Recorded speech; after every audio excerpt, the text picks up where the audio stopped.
Tetelestai. No princípio, episódio 1.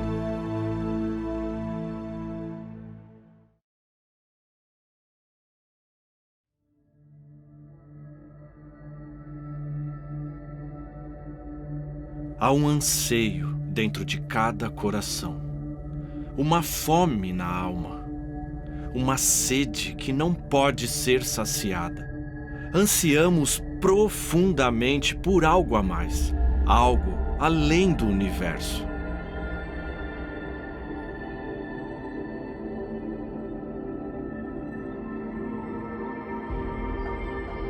Eu queria saber o que vale a pena para o homem debaixo dos céus, nos poucos dias da sua vida. Eu me dediquei ao estudo. Pensei comigo mesmo, o que eu ganho em ser sábio? Tanto o sábio quanto o tolo serão esquecidos. Decidi me entregar ao vinho e à extravagância.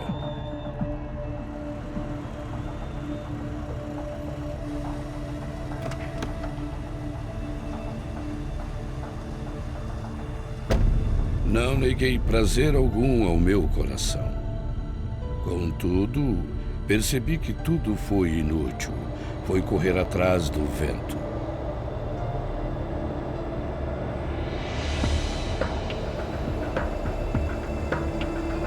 Eu me lancei em grandes projetos. Construí, comprei, ajuntei, tornei-me mais famoso.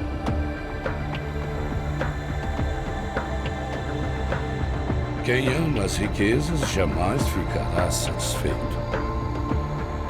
Por isso, meu coração chegou ao desespero.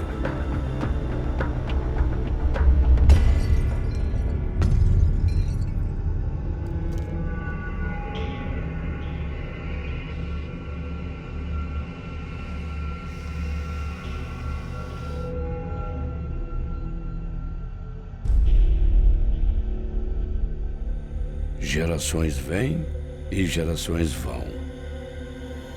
Já não se tem lembranças delas. O seu amor, seu ódio e sua inveja há muito desapareceram.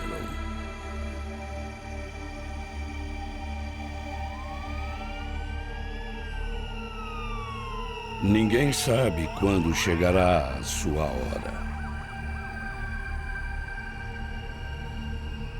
A morte é o destino de todos os homens. Eu estava buscando, mas não estava encontrando.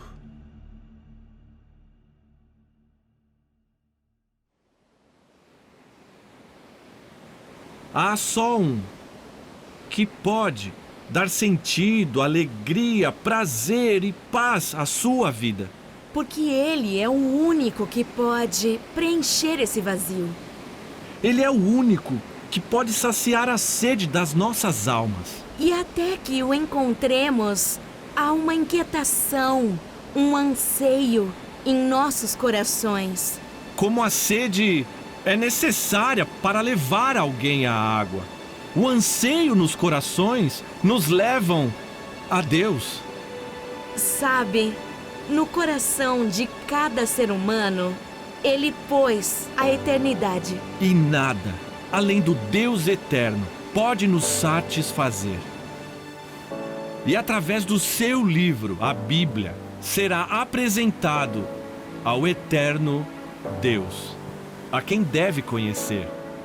Mas, antes de abrir a Bíblia e começarmos a ver o que ela diz, há fatos importantes sobre a Bíblia para saber. A Bíblia, na verdade, é uma coleção de obras individuais chamadas livros.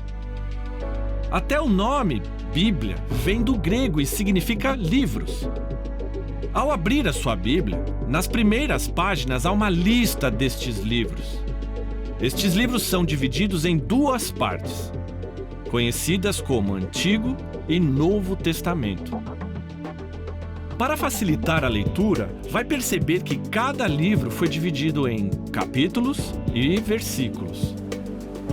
Nessa série, a referência de cada versículo aparecerá na sua tela para que veja o nome do livro, o capítulo e o versículo. Então, acompanhe na sua Bíblia, conferindo a veracidade de tudo o que ouvir, para ter confiança naquilo que Deus diz. Na história, a Bíblia permanece sendo o livro mais vendido do mundo. A Bíblia, ou partes dela, foi traduzida para quase 2.500 línguas diferentes. É o mais citado, mais lido e mais publicado livro da história. Esse livro tem influenciado, tocado e completamente transformado inúmeras vidas ao longo da história. Mas de onde ela surgiu? Quem escreveu? Deus usou 40 homens para escrevê-la.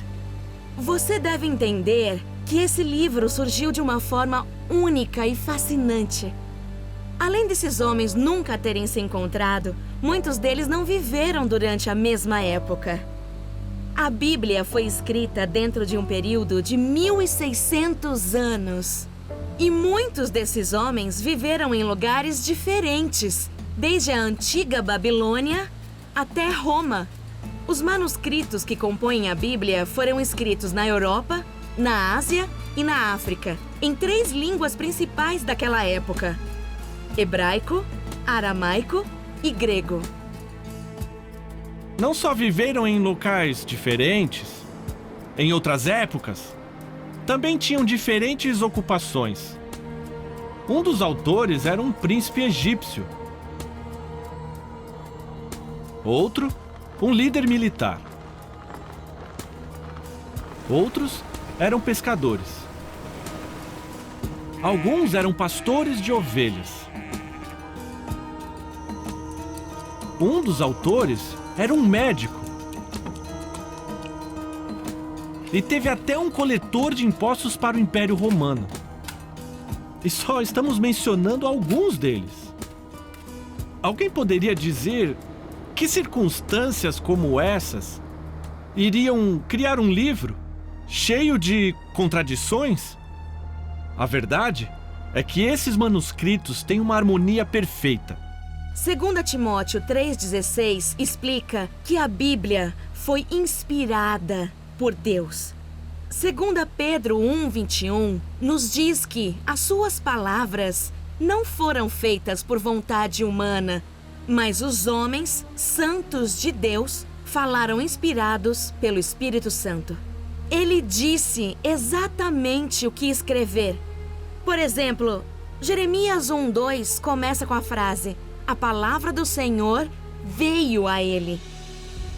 Há mais de 3.800 frases como esta na Bíblia, cada uma enfatizando que Deus é o verdadeiro autor deste livro.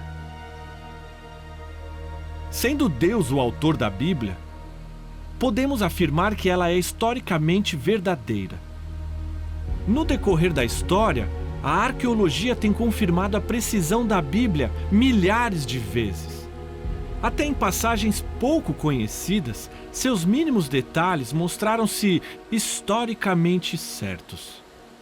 Por exemplo, no capítulo 20 de Isaías, há um evento no qual, no ano em que o general enviado por Sargom, rei da Assíria, atacou Asdod e a conquistou.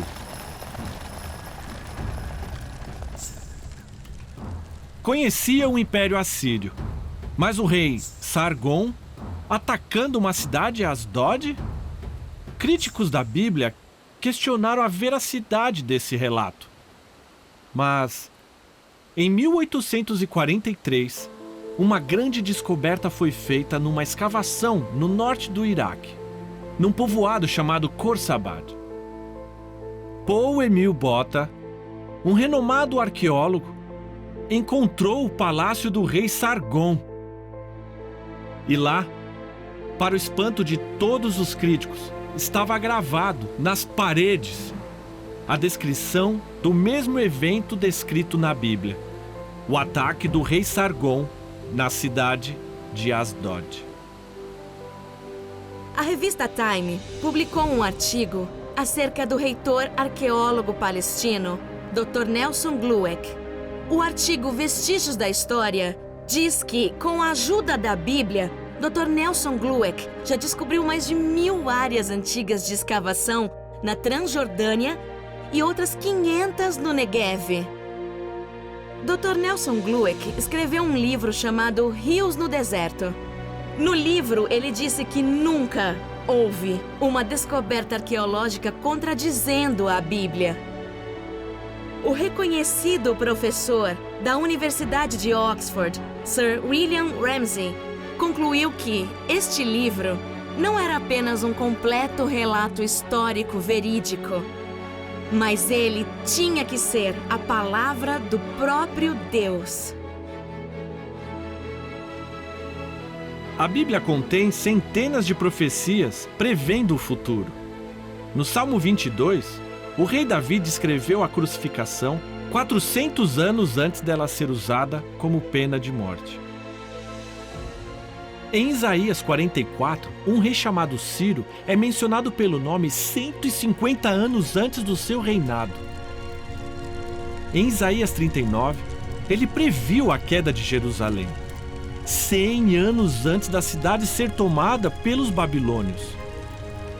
E no livro de Daniel, há 135 profecias só no capítulo 11. Profecias tão precisas que descrevem alianças, batalhas, casamentos, até assassinatos. Este mesmo livro previu a ascensão e a queda de 4 grandes impérios: o babilônico, medo-persa, grego e romano.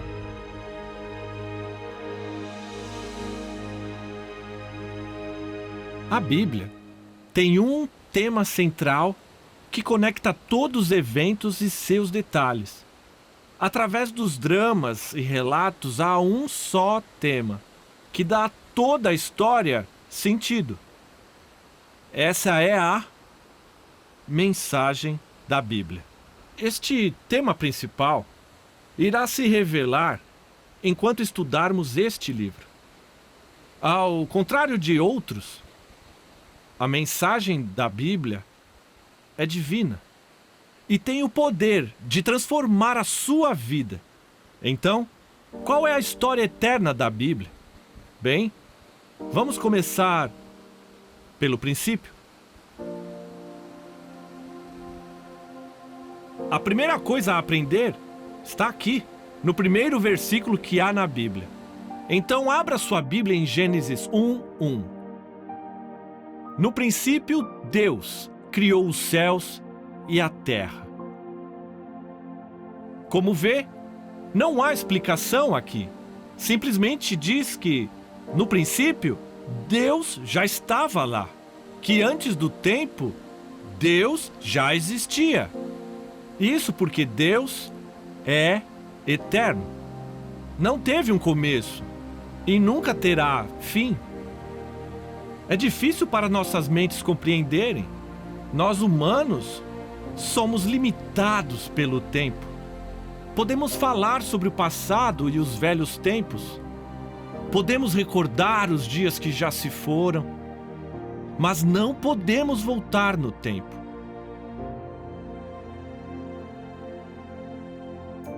Podemos fazer planos para o amanhã e sonhar com o futuro, mas não podemos avançar no tempo, nem um minuto.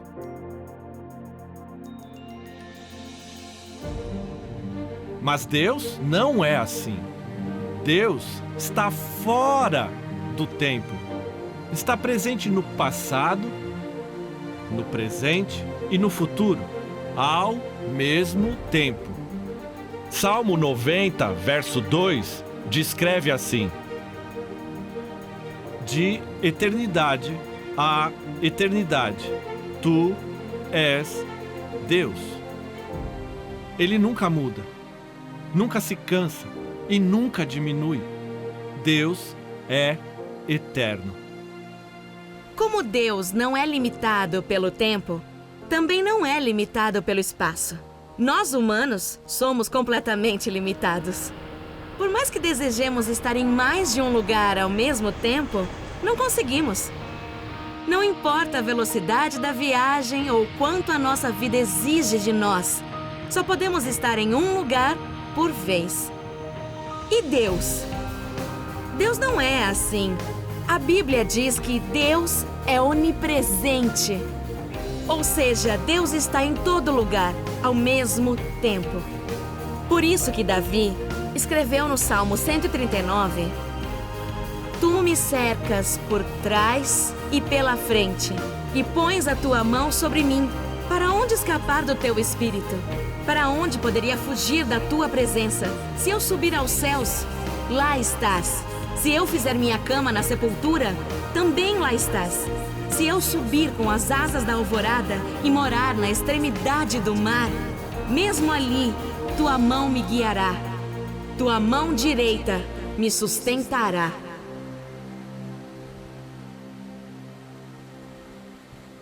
Descobrimos outra coisa sobre Deus nestas primeiras 4 palavras. O livro de Gênesis foi escrito na língua chamada hebraica, e a palavra para Deus em hebraico é Elohim. Mas talvez pense, por que isso é importante? No hebraico, se você quer dizer anjo, você diz Seraph. Mas se você quer dizer anjos, no plural, você diria serafim. Então, começa a entender? No hebraico, sempre que ver IM no final da palavra, ela está no plural. Bem, por que a palavra para Deus, Elohim, tem um IM no final? O plural encontrado no final de Elohim é a primeira indicação que temos na Bíblia que o único Deus revela a si mesmo em 3 pessoas, que Deus é triuno. A palavra triuno é um termo adotado por estudiosos para descrever uma característica de Deus encontrada na Bíblia. Dr. Arnold Fruchtenbaum, renomado estudioso do hebraico, disse que as escrituras hebraicas retratam um Deus que é um em 3 pessoas. E o Novo Testamento fala mais sobre esse assunto, revelando Deus como Pai, Filho e Espírito Santo, cada um sendo eterno, igual e distinto. A verdade é que Deus é infinito. Para nós humanos, como finitos, tentar entender Deus seria como esperar que formiguinhas fossem capazes de aprender a ler. Seria impossível para elas entenderem até os princípios mais básicos da nossa língua. Da mesma forma, neste livro, Deus nos revelou muito sobre a sua natureza, mas seria impossível compreender completamente a Deus. Mas podemos confiar no que a Bíblia diz ser verdade sobre ele. No princípio, Deus criou os céus e a terra. Deus é o arquiteto e criador de tudo o que existe. Mas qual é a matéria-prima usada para criar tudo isso? Se está com a sua Bíblia, olhe o versículo 3. E disse Deus, que haja luz, e houve luz. O que está escrito? Diz e disse Deus. Aqui não diz e Deus juntou, ou e Deus formou, ou Deus moldou. Não. Pelo poder da palavra de Deus, Ele criou todas as coisas.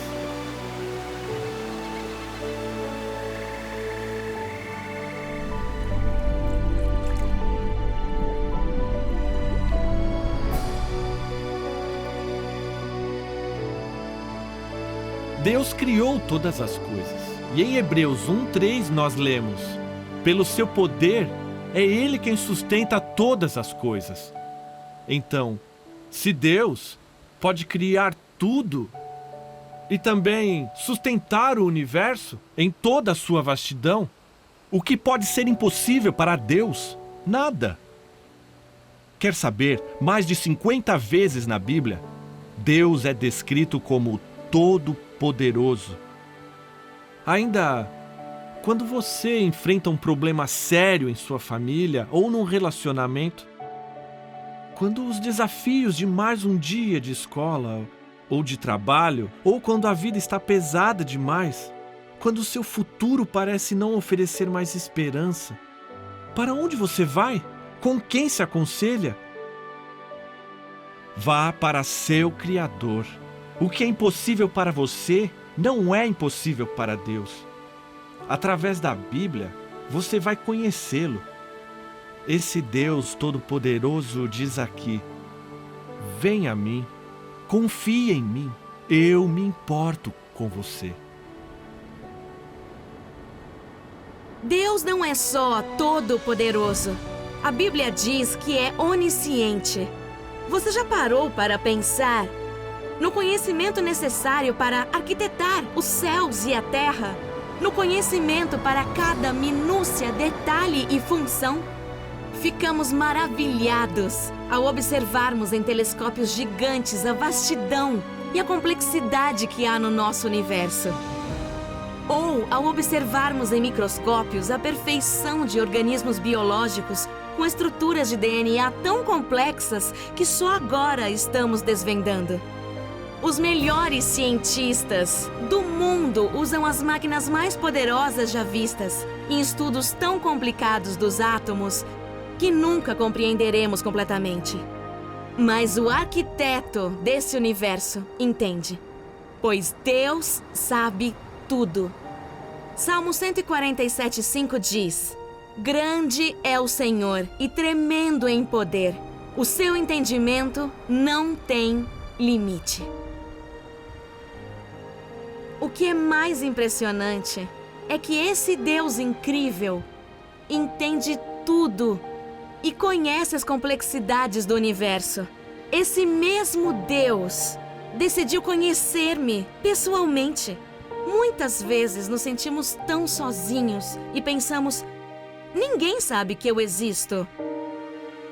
Mas é através deste livro, a Bíblia, que você será apresentado a alguém que não apenas sabe o seu nome, mas conhece cada detalhe sobre você.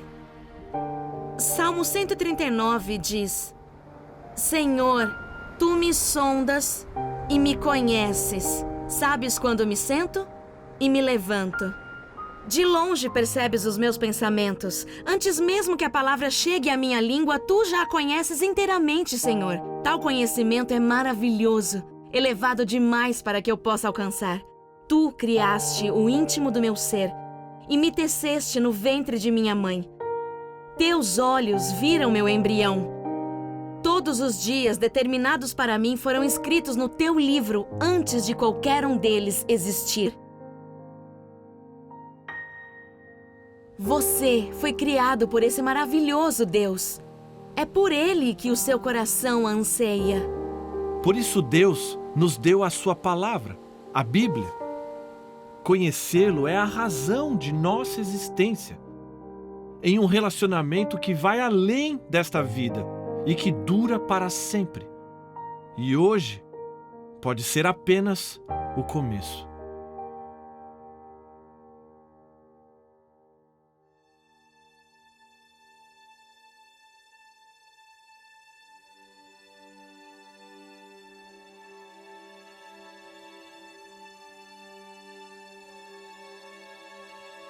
Existe um anseio no coração de cada ser humano.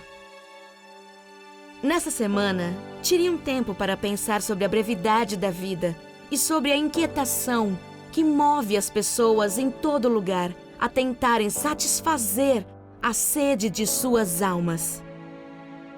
Lembre-se que esses anseios em seu coração foram colocados lá para levá-lo a Deus, o único que realmente pode satisfazê-lo.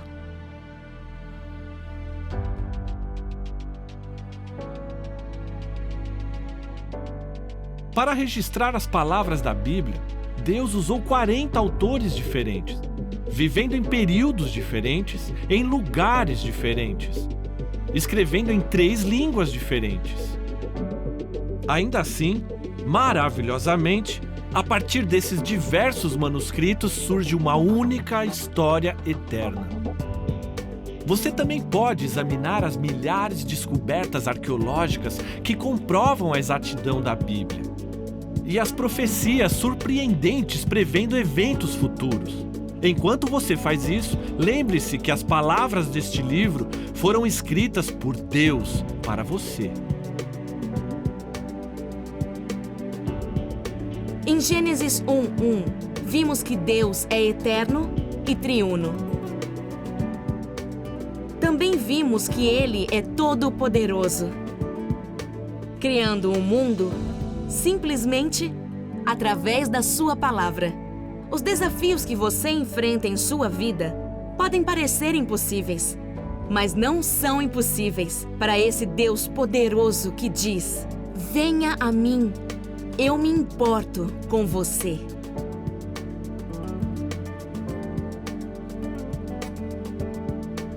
Vimos que Deus é onipresente e onisciente.